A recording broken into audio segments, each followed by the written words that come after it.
Hello, this is Mystic Girl 365. I'm doing this video to show you my game board. This is the Haunted Mansion Call of the Spirits game by Disney. What you have on the top is the hitchhiking ghosts in front of the gate with the Haunted Mansion and the graveyard and a tree. The bordering looks good, and I like the way they did the lettering for the game. It says ages 8 plus, 2 to 6 players. I will now show you the inside. Here is the back side of the game board. It says welcome foolish mortals, and it has again the mansion with the graveyard and the open gate, and then also the moon in the background. Here's the front of the board in color.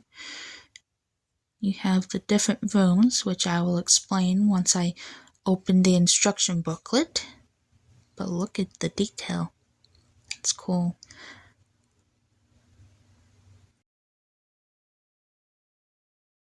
Here's the instruction booklet for the Haunted Mansion game.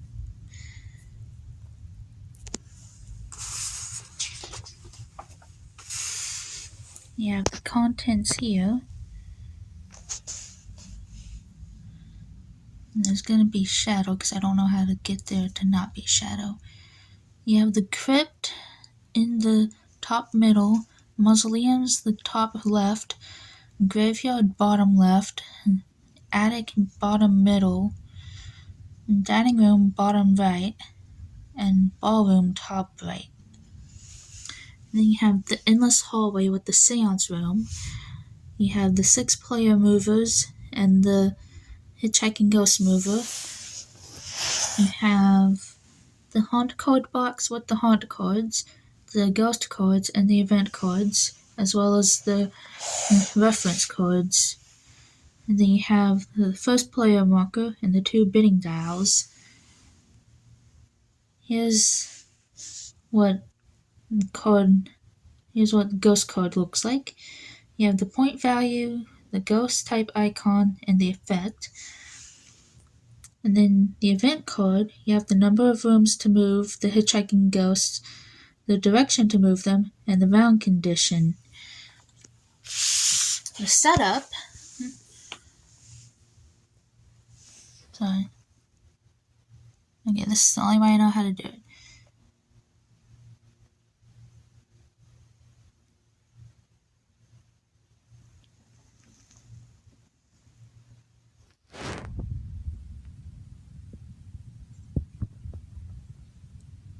Pause if you need more time to read.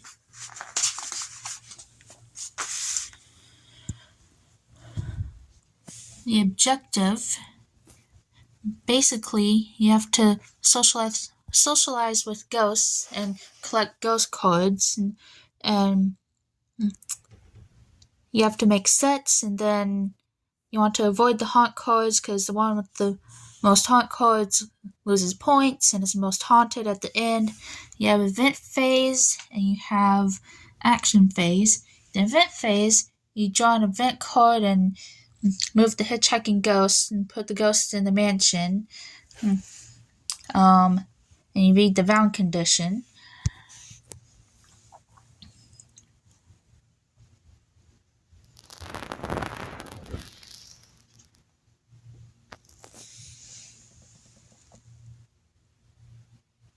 Again, pause if you need more time.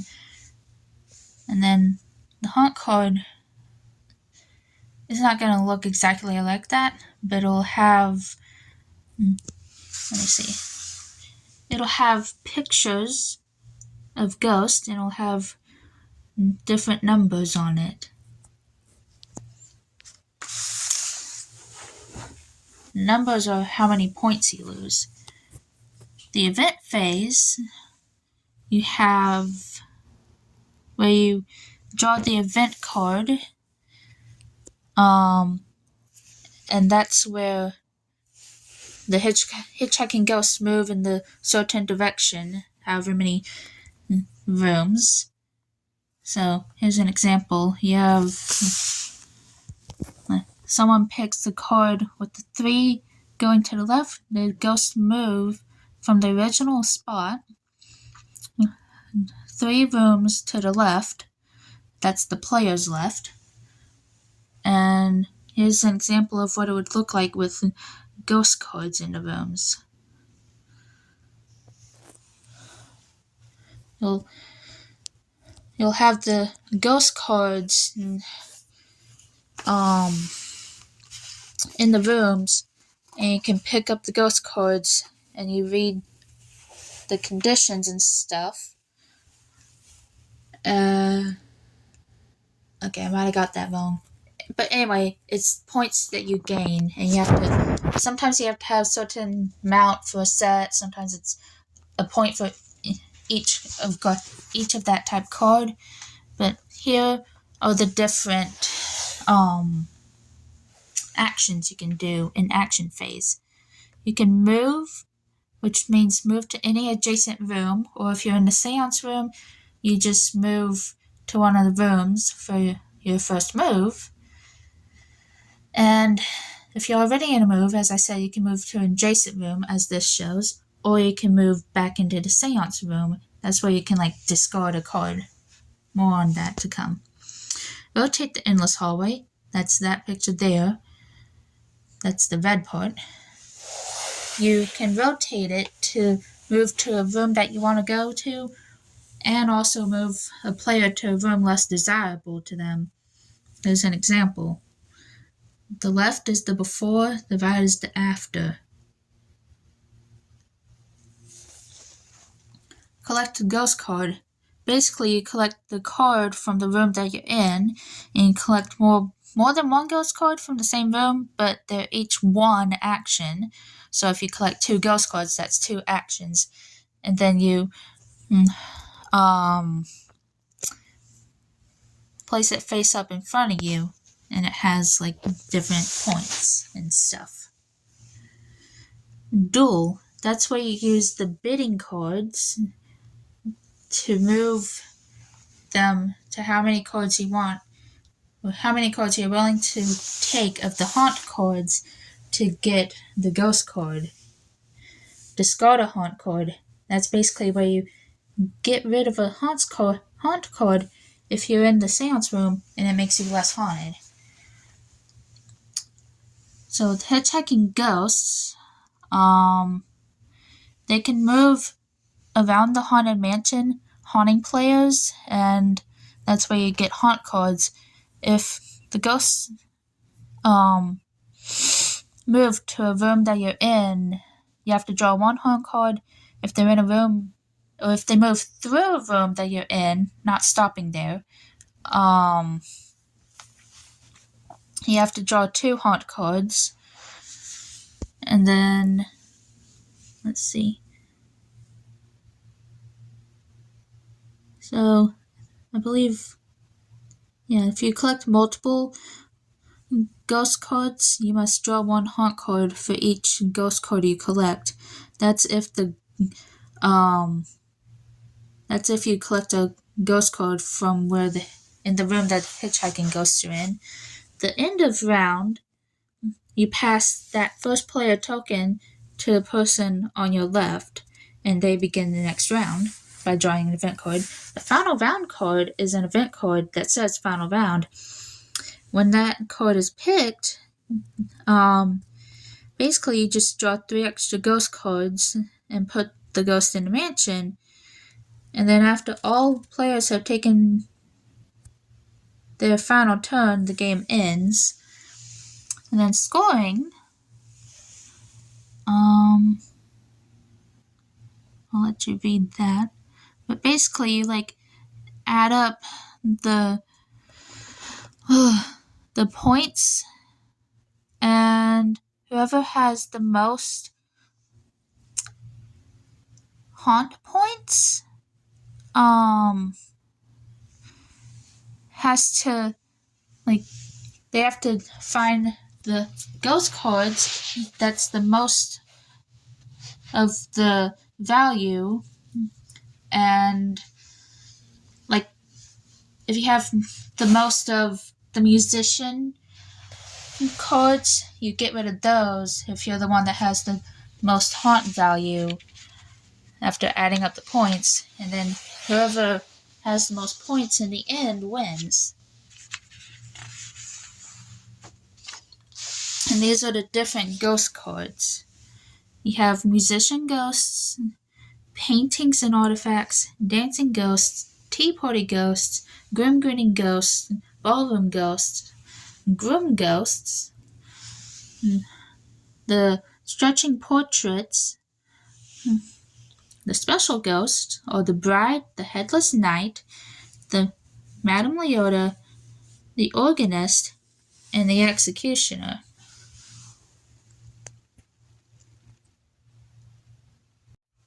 I'll now show you the contents of the board game, which I have already shown you both sides of the game board. So I'll be showing you the cards, the piece, like the player pieces, the hitchhiking ghost piece, and just the things like that. So let's get started. And I will be looking off camera to grab the different contents.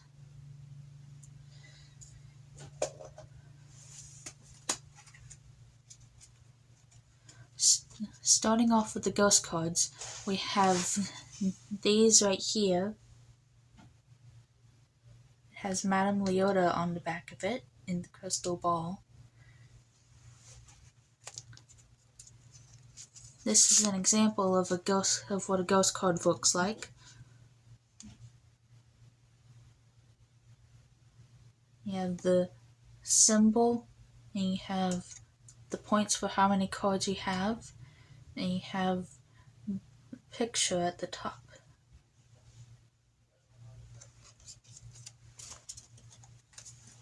Now, moving on to the action cards.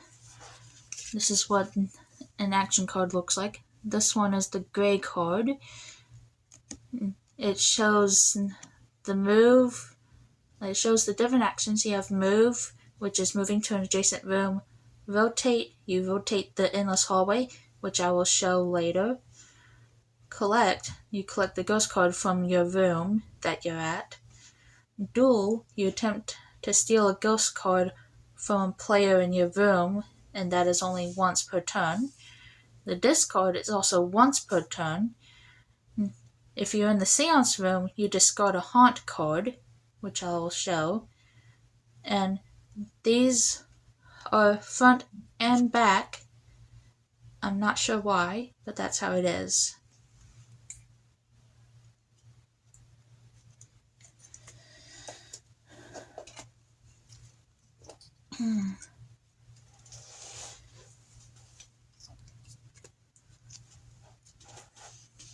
These tell you how many rooms to move and the direction. And this is the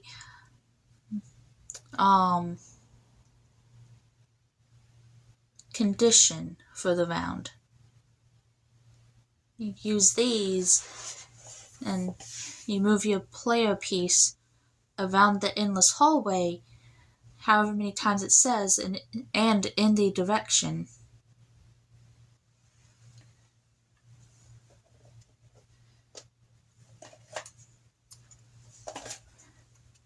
These are the bidding dials. You move them to whatever number you want. It has 0 to 3, and you move it to how many ghost cards you are willing to draw. Haunt cards. You move it to how many haunt cards you are willing to draw in order to get the ghost card in question.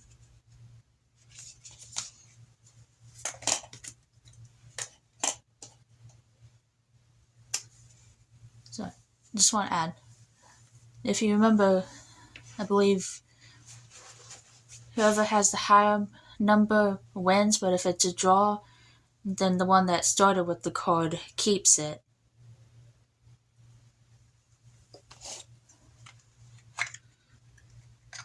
These are the haunt cards. This is the box.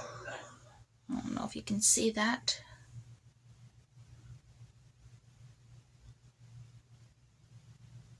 Hopefully you can see that.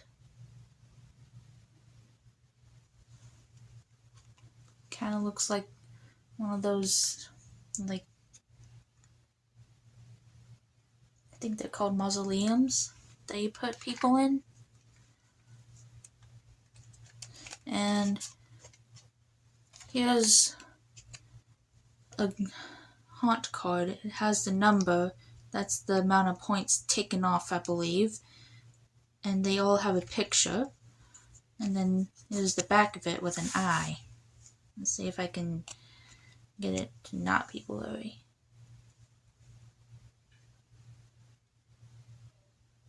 Hopefully that worked.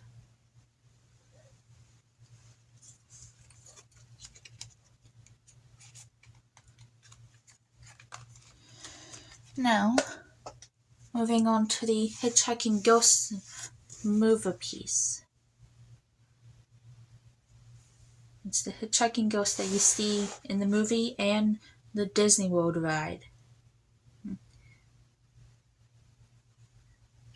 This moves around the actual rooms, not the endless hallway. And it determines how many haunt cards, I believe, that you pick up, depending on if it ends the move in a room that you're at, or if it goes through a room that you're at, or if it just ends in the same room. Look up, make sure to read the instructions, because I may get it wrong right now.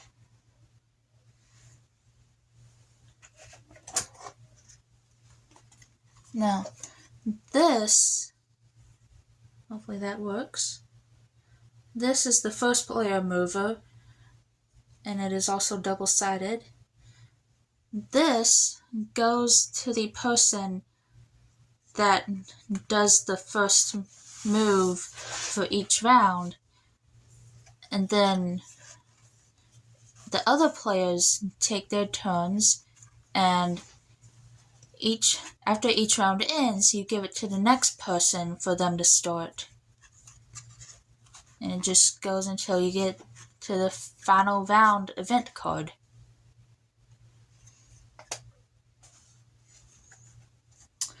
These, I don't know if those are gargoyles or like some kind of bat thing or something, but these are the player movers. You move these around the endless hallway, and you do not leave the endless hallway, but you do start in the seance room, so you move from there to the endless hallway in the beginning, and then you stay in the endless hallway throughout the entire game. And there are 6 of them. You have the gray that I showed you, you have yellow, you have green, you have blue, you have purple, and you have red. And they all look the same, except for color, obviously. Now, this is the endless hallway / seance room. In the middle is the seance room with Madame Leota in the crystal ball.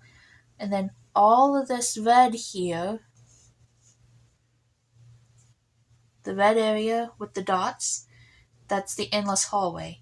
You do not leave these areas once you move from the seance room. I will now show you this on the board and how it moves. Board with the endless hallway / seance room piece. The back of it, I forgot to show you, looks like this. That middle piece is so that it moves around this part here, which matches what the endless hallway looks like. So you put it here, and you just turn. Yes, it does move around, but you turn it however much you want to go to whichever room you want. And you don't have to, but I try to line it up exactly with the lines, but it just has to be, your piece has to be at least somewhat in the area of the room. Say you want your red piece, you move from the seance room, and you move here, you want it to be somewhat in this area, and you cannot go here, here, anywhere in the actual rooms. You have to stay on the endless hallway. Now, the hitchhiking ghost mover, that can go in any room that you want. These go in whatever room that you land at when you use these cards right here. That is all I have for this video. I hope you liked it. If you did, please leave a like, comment, and subscribe. And also share the video if you want. This is Mystical365. Have a good day, night, or evening. Sorry guys, I didn't mean for that to be the outro. I forgot to show how to put everything back in the box. So, let's get into that. So here's the box empty, and I'll show how to get all of that, plus the instruction booklet that is off screen, back into the box. Here are the Go-Go pieces, which are the player movers, and the hitchhiking ghost mover in the bags in the box. And no, it does not matter which bag you put the pieces in, because I believe they are about equal size on the bags. The event cards, and yes, I looked in the instruction booklet to remember what they were called. The event cards go in there, and I will show the next cards, which are going to be the action cards. And also, if you notice, the event cards, it has the number 13, as you'd see on the clock on the Haunted Mansion ride, and I believe in the movie. Action cards are on top of the event cards. And now you have the ghost cards. And in case you're wondering, it does not matter which order you put the different cards, as long as you put them in that spot right there. And there's the haunt cards in the haunt box in its place. There's the endless hallway with the seance room right there. And then these pieces are kind of small, so these go here, however you want to place them. I think this actually works better. And you have the game board here, the instruction booklet, and then you have the lid. That is how you put the pieces back in the box, and it will be this, and it will be easy taking the pieces out. So, yeah. I wanted to do it that way because there's a lot of videos that have unboxings and then sometimes might not remember how the stuff went in there. So this way, everyone will remember how it goes and it will be easier. As I said before, if you liked the video, please give it a thumbs up, comment, share, subscribe, and have a good day, night, evening, whatever time it is for you. See you in the next video.